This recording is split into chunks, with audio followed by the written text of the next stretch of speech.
오늘 우리에게 주시는 하나님의 말씀은 신약성경 빌립보서 2장 12절로 16절까지 말씀입니다. 빌립보서 2장 12절로 16절 말씀입니다. 이 계시의 말씀을 봉독할 때 다 함께 살아계신 하나님의 음성을 들으실 수 있기를 바랍니다.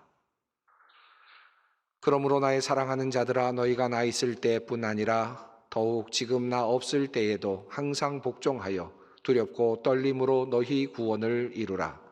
너희 안에서 행하시는 이는 하나님이시니 자기의 기쁘신 뜻을 위하여 너희에게 소원을 두고 행하게 하시나니 모든 일을 원망과 시비가 없이 하라. 이는 너희가 흠이 없고 순전하여 어그러지고 거스르는 세대 가운데서 하나님의 흠 없는 자녀로 세상에서 그들 가운데 빛들로 나타내며 생명의 말씀을 밝혀 나의 다름질이 헛되지 아니하고 수고도 헛되지 아니하므로 그리스도의 날에 내가 자랑할 것이 있게 하려 함이라. 아멘. 오늘 읽은 말씀 중에는 우리의 마음을 벅차게 하면서도 동시에 우리의 마음을 혼란스럽게 하는 그러한 문구가 들어 있습니다. 여러분 읽으시면서 느끼셨는지 모르겠습니다. 12절 말씀입니다. 그러므로 나의 사랑하는 자들아, 너희가 나 있을 때뿐 아니라 더욱 지금 나 없을 때에도 항상 복종하여 두렵고 떨림으로 너희 구원을 이루라. 여기 말씀 중에 맨 마지막에 있는 너희 구원을 이루라 라는 말씀이 우리의 마음에 혼란을 줄 수도 있을 것 같습니다. 내가 구원을 얻기 위해서 무엇인가를 해야 하는가? 구원은 하나님의 선물이 아닌가? 그런데 내가 스스로 나의 구원을 이루어야 하는가라는 그런 질문이 생겨날 수 있습니다. 앞에 붙어 있는 두렵고 떨림으로라는 그 말씀이 우리를 더욱더 긴장하게 만듭니다. 두렵고 떨림으로 너희 구원을 이루라. 이 말씀은 도대체 어떠한 뜻입니까? 원문을 보면 구원을 이루라는 표현이 현재형의 의미로 사용되고 있습니다. 구원을 너희가 받았다가 아닙니다. 과거가 아닙니다. 완료가 아닙니다. 구원을 위해서 무엇인가 지금도 해야 한다라는 그러한 뜻으로 읽힐 수 있습니다. 우리가 우리의 구원을 위해서 무엇인가를 해야 하는가? 오늘 본문 말씀은 우리를 조금 혼란스럽게 합니다. 우리가 이 말씀을 읽으면서 혼란스러워하게 되는 이유는 에베소서에 있는 말씀과 같은 또 다른 시각의 말씀이 우리에게 있기 때문입니다. 너희는 그 은혜에 의하여 믿음으로 말미암아 구원을 받았으니 이것은 너희에게서 난 것이 아니요 하나님의 선물이라. 행위에서 난 것이 아니니 이는 누구든지 자랑하지 못하게 함이라. 에베소서의 말씀을 따르면 구원은 하나님의 선물입니다. 이것은 이미 과거이고 완료입니다. 행위에서 난 것이 아닙니다. 또한 예수님께서도 또 마가복음 속에서 또한 이런 말씀을 하셨습니다. 또 이르시되 너희는 온 천하에 다니며 만민에게 복음을 전파하라. 믿고 세례를 받는 사람은 구원을 얻을 것이요 믿지 않는 사람은 정죄를 받으리라. 예수님의 말씀은 믿으면 구원을 얻으리라 라고 하는 그런 말씀으로 되어 있습니다. 이러한 말씀들을 근거로 해서 우리는 신앙을 지금까지 유지하며 또한 신앙생활을 해왔습니다. 우리는 행위로 구원을 받는 것이 아니며 오직 믿음으로 구원을 받는다 믿고 있습니다. 그러므로 예수를 구주로 시인하고 세례를 받는 자는 모두 구원을 받는다고 우리는 믿고 있습니다. 그런데 오늘 본문 말씀은 우리가 오늘도 여전히 우리의 구원을 이루어 나아가야 한다라고 그렇게 말씀합니다. 마치 지속적으로 해야 하는 일처럼 우리의 구원의 일이 그렇게 묘사되어 있습니다. 아니, 우리가 이미 구원받은 것 아닌가? 그런데 또 우리가 구원을 위하여 무엇을 해야 한다는 말인가? 라는 그런 질문이 생겨날 수 있겠습니다. 우리가 이 말씀을 어떻게 해석해야 하겠습니까? 우리가 사실은 믿음으로 구원을 얻는다라는 그러한 확신을 가지고 있습니다마는 그러나 그 믿음을 우리가 어떻게 계량할 것인지, 그리고 그 믿음을 어떻게 증명할 것인지에 대해서는 여전히 우리에게 큰 문제로 남아 있음을 우리가 알고 있습니다. 여러분이 내가 주님을 믿는다, 예수님을 구주로 믿는다라고 말할 때 그 믿음의 자리는 어디입니까? 마음의 확신일까요? 마음속에 뜨거운 그런 감정이겠습니까? 어떻게 내가 예수를 믿는다라고 하는 사실을 증명할 수 있을까요? 건강검진센터에 가면 체성분 분석기라고 하는 기계가 있습니다. 기계에 올라서서 손에 계측기를 잡고 잠시 서 있으면 몸의 성분들이 하나하나 그래프로 나타나는 그런 기계이죠. 아마 여러분도 아마 한두 번쯤은 그 기계 위에 올라서 보신 적들이 있을 것입니다. 지방 성분이 어느 정도이고, 그리고 또 근육이 어느 정도 있는지, 또 정상적인지 비정상적인지를 분석하는 그런 기계입니다. 언젠가 저도 체성분 분석기에 올라가서 가만 서 있었는데 제가 생각했던 것보다 근육량이 적게 나오는 것 같아서 몸에 한번 힘을 주어 봤는데 그럼에도 불구하고 별 소용은 없었습니다. 정확하게 체성분을 분석해내는 기계를 보면서 감탄을 할 수밖에 없죠. 정말 분석을 잘하고 있는가 의문이 생기기도 합니다. 우리가 하나님 앞에 섰을 때 믿음 분석기 같은 것이 있으면 어떨까요? 그곳에 올라서서 잠깐 서 있으면 나의 믿음이 계량화돼서 또는 그래프로 나올 수 있다면 어떨까요? 인간 믿음의 총 평균치가 나오고요. 그리고 내가 그 모든 평균치보다 더 큰 믿음인지 아니면 작은 믿음인지 그것을 알 수 있다면 참 재미있을 것 같기도 합니다. 하늘나라로 들어가는 입구에 믿음 분석기가 있어서 그것에 올라서면 그곳에서 나오는 결과에 따라서 하늘나라에 들어갈 수 있다, 하늘나라에 들어갈 수 없다, 합격과 불합격이 판정된다면 어떨까요? 이런 상상을 해봅니다마는 성경 어디에도 하나님께서 그와 같은 믿음 판독기를 두셨다는 기록은 없습니다. 도리어 성경을 보면 예수님께서 마지막 날에 사람들을 구별하시는 모습이 나오는데 믿음과 관련이 되어 있지 않다는 사실을 우리가 확인하게 됩니다. 마태복음 25장에 보면 예수님께서 말씀하시는 세 가지 비유가 나옵니다. 마지막 날에 있을 그런 특별한 비유의 말씀입니다. 그 비유 속에는 예수님께서 그 비유 속에서 사람들을 보시면서 믿음을 분별하시거나 또는 믿음의 크기를 재는 그런 장면들은 나오지 않습니다. 한마디로 말하면 예수님의 마지막 심판의 자리에서 예수님은 믿음을 계측하신 것이 아니라 그들의 삶을 통하여 이루어진 결과들, 그리고 삶 속에서 이루어진 이 과정들을 보시면서 그들을 판단하시고 그리고 규정해 내셨습니다. 이 세 가지 이야기에서 믿음이 있는지를 가늠하는 기준은 기름을 충분히 준비했는가 하는 것이고, 또 열심히 달란트를 가지고 장사를 했는가라는 것이고, 어려운 이웃을 보았을 때 어려운 이웃을 도왔는가라고 하는 것입니다. 이것이 바로 하나님께서, 예수님께서 모든 것들을 판단하시는 마지막 장면에 나타나는 모습입니다. 즉 우리의 구원은 믿음으로 말미암았고, 그리고 그것은 분명 하나님의 선물임에 틀림이 없습니다마는, 그러나 그 믿음은 우리의 삶과 행동으로 드러나게 되고, 그리고 지속적인 삶의 모습 속에서 우리의 구원의 결과가 드러나게 된다라는 말씀입니다. 그러므로 이러한 행함을 강조하면서 야고보서는 이렇게 말씀합니다. 내 형제들아, 만일 사람이 믿음이 있노라 하고 행함이 없으면 무슨 유익이 있으리요? 그 믿음이 능히 자기를 구원하겠느냐? 만일 형제나 자매가 헐벗고 일용할 양식이 없는데 너희 중에 누구든지 그에게 이르되 평안히 가라, 덥게 하라, 배부르게 하라 하며 그 몸에 쓸 것을 주지 아니하면 무슨 유익이 있으리요? 이와 같이 행함이 없는 믿음은 그 자체가 죽은 것이라. 즉 우리가 하나님 앞에 설 때에 우리는 우리의 행위가 드러날 수밖에 없다는 말씀입니다. 그리고 그 행위는 그 모든 삶의 족적들은 우리의 믿음을 증명하게 될 것입니다. 그런 관점에서 오늘 본문 말씀은 우리에게 큰 도전의 말씀이 아닐 수 없습니다.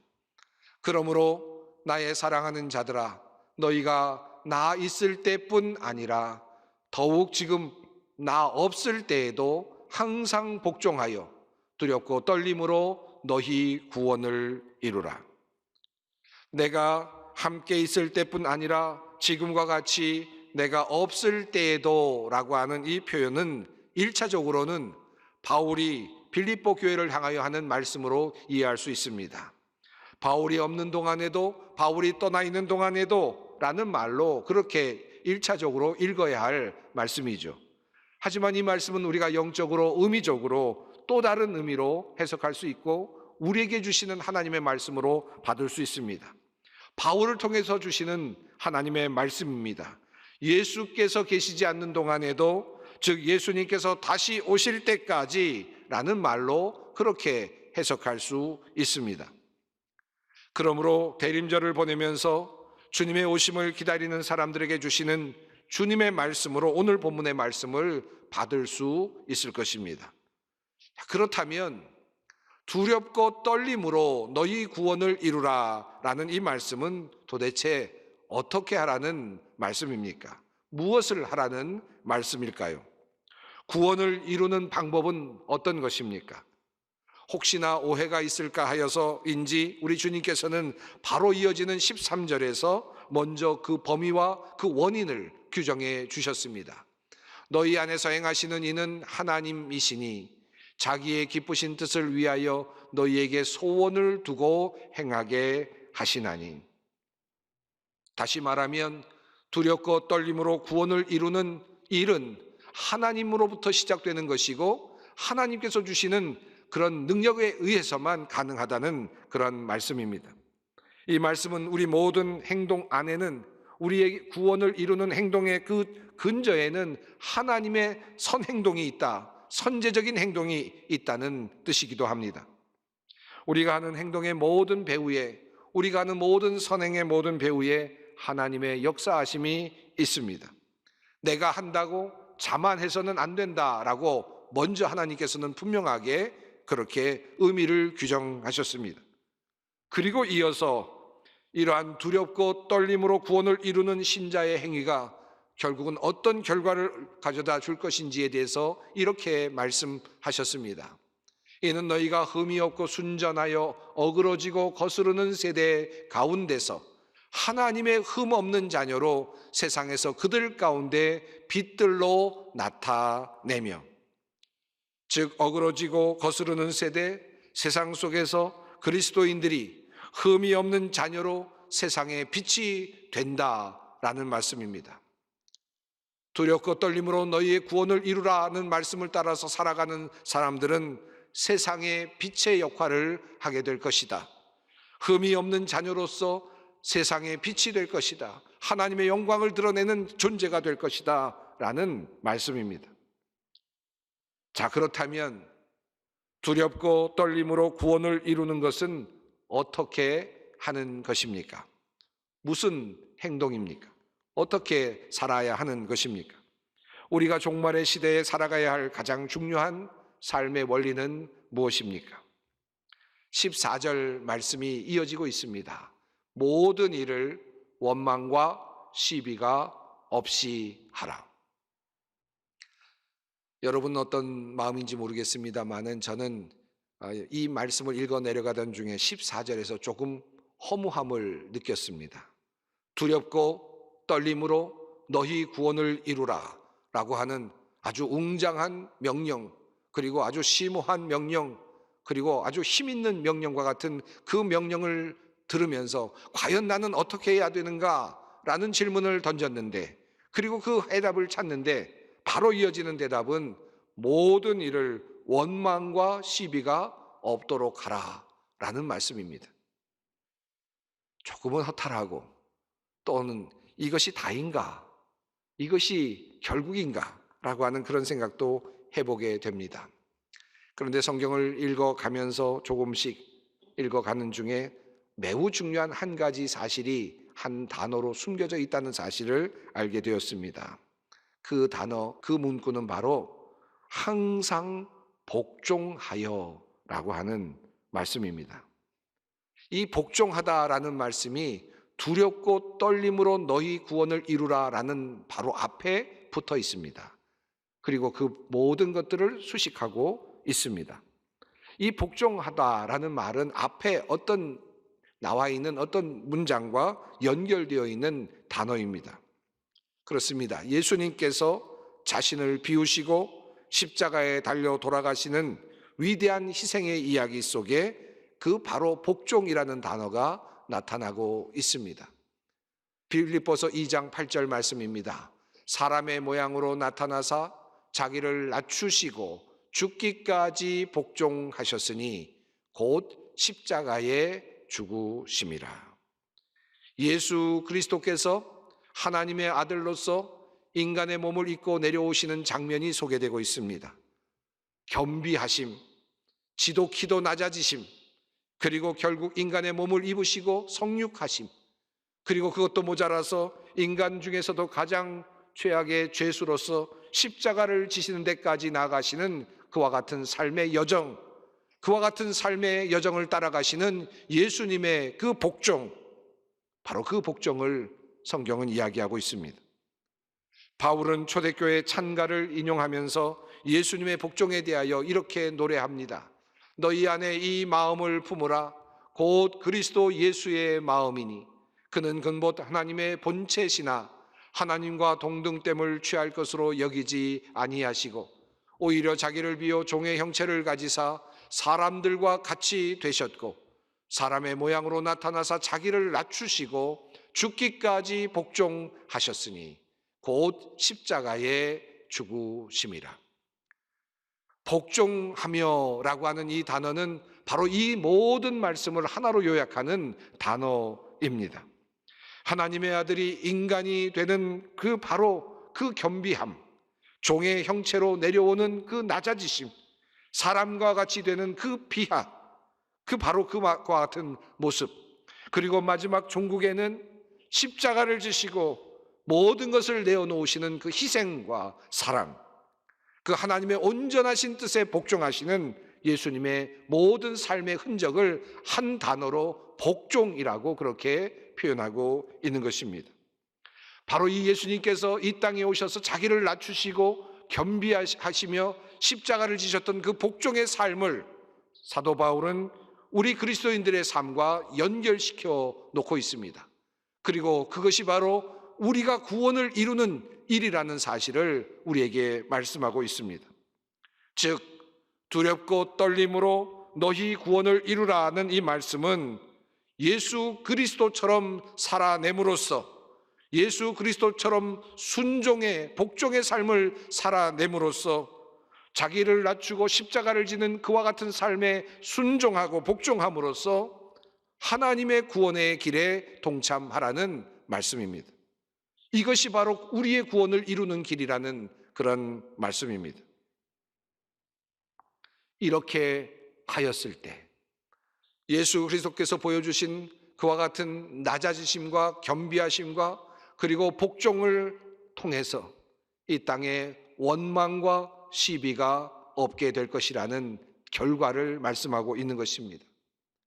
자기가 낮아질 때, 종과 같이 섬기게 될 때, 자기를 비울 때 우리의 가정이 시비가 없고 원망이 없어집니다.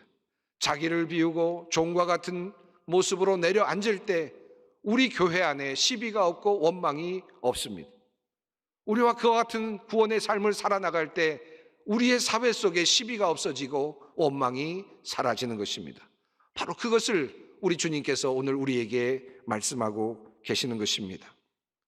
나의 낮춤과 나의 비움, 나의 복종이 선행될 때 우리가 그의 그런 결단을 통해서 구원의 길로 나아갈 때 하나님께서 마지막에 우리를 일으키시고 우리를 세우십니다. 그곳에서 우리의 구원이 완성되는 것입니다. 이것이 바로 은혜입니다. 겸손과 자기 비움, 섬김으로 나아갈 때 하나님의 진정한 구원이 일어나는 것입니다. 오늘 우리는 104분의 권사님의 임직 예식을 갖게 됩니다. 주님의 새로운 일꾼으로서 소망교회를 섬기게 되실 분들입니다. 우리 모든 새로운 권사님들께서, 그리고 또 이미 권사님이 되신 모든 권사님들과 모든 임직자들께서 두렵고 떨림으로 우리의 구원을 이루어 갈 수 있기를 바랍니다.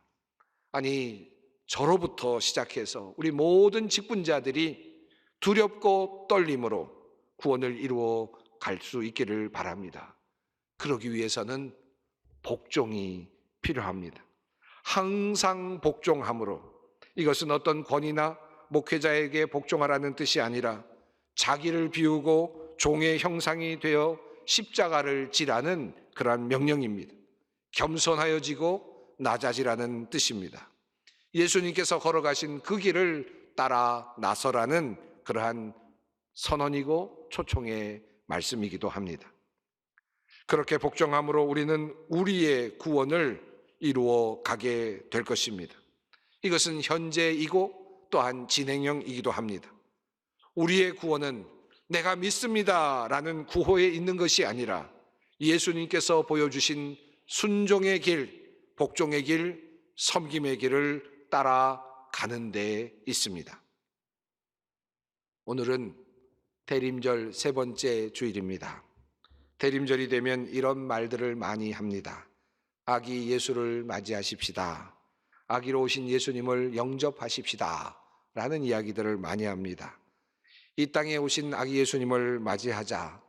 여러분, 2000년 전에 오셨던 아기 예수님을 우리가 어떻게 맞이한다는 말입니까? 이미 예수님께서는 2000년 전에 오셨다고 가셨고, 그리고 또한 예수님은 오늘 우리 현장에서 역사 속에서 태어나지도 않으십니다. 이미 이것은 2000년 전의 역사적 사건이고 우리는 그것을 회상할 뿐입니다. 그렇다면 우리가 아기 예수로 태어나신 예수님을 받아들이자, 환영하자라고 하는, 영접하자라는 의미는 무슨 뜻이겠습니까? 아기 예수로 맞이한다는 것은 아기로 낮아지신 예수님, 겸손하게 오신 예수님, 인간의 몸을 입고 오신 겸비하신 예수님, 자기를 낮추시고 아기의 모습으로 오신 그 예수님의 섬김과 복종을 나의 삶의 원리로 받아들이자라고 하는 말씀입니다. 이것이 바로 대림절이 우리에게 주는 삶의 지혜입니다. 자기를 비울 때, 모든 것을 내려놓을 때, 모든 권리와 고난을 다 포기하는 그 자리에 하나님의 역사가 시작됩니다. 하나님께서는 예수 그리스도를 통하여서 바로 그 길을 보여주셨고 그러한 곳에 구원의 역사가 시작되는 것입니다. 모든 것을 다 포기할 때, 그리고 십자가를 지고 완전히 죽음에까지 이르렀을 때 하나님께서는 그를, 예수 그리스도를 다시 살려내심으로써 구원을 완성하셨습니다. 끝까지 밑으로 내려가 겸손히 자기를 낮추고 죽기까지 복종할 때 주님은 우리를 일으켜 세우시고 우리의 구원을 완성하실 것입니다. 이러한 참다운 대림절의 신앙이 우리 가운데서 더욱 풍성하게 자라나기를 바랍니다. 마지막으로 주님 말씀하십니다. 그러므로 나의 사랑하는 자들아, 너희가 나 있을 때뿐 아니라 더욱 지금 나 없을 때에도 항상 복종하여 두렵고 떨림으로 너희 구원을 이루라. 기도하겠습니다. 거룩하신 하나님, 우리로 하여금 구원을 이루는 길로 이끌어 주시니 감사합니다. 두렵고 떨림으로 우리의 구원을 이루어 가게 하옵소서. 죽기까지 내려가신 주님의 길을 따라가며 십자가를 지며 우리의 구원을 이루어 가게 하옵소서. 예수 그리스도의 십자가의 희생 이후에 하나님께서 다시 일으키시고 예수님을 영광스럽게 하신 것처럼 우리 십자가, 우리의 낮아짐과 희생 후에 하나님께서 우리를 다시 살리시고 일으키시며 우리를 영광스럽게 하실 것을 또한 믿습니다. 그리하여 주님께서 강림하시는 그날 기쁨으로 주님을 배웁게 하옵소서. 예수님의 이름으로 기도드리옵나이다. 아멘.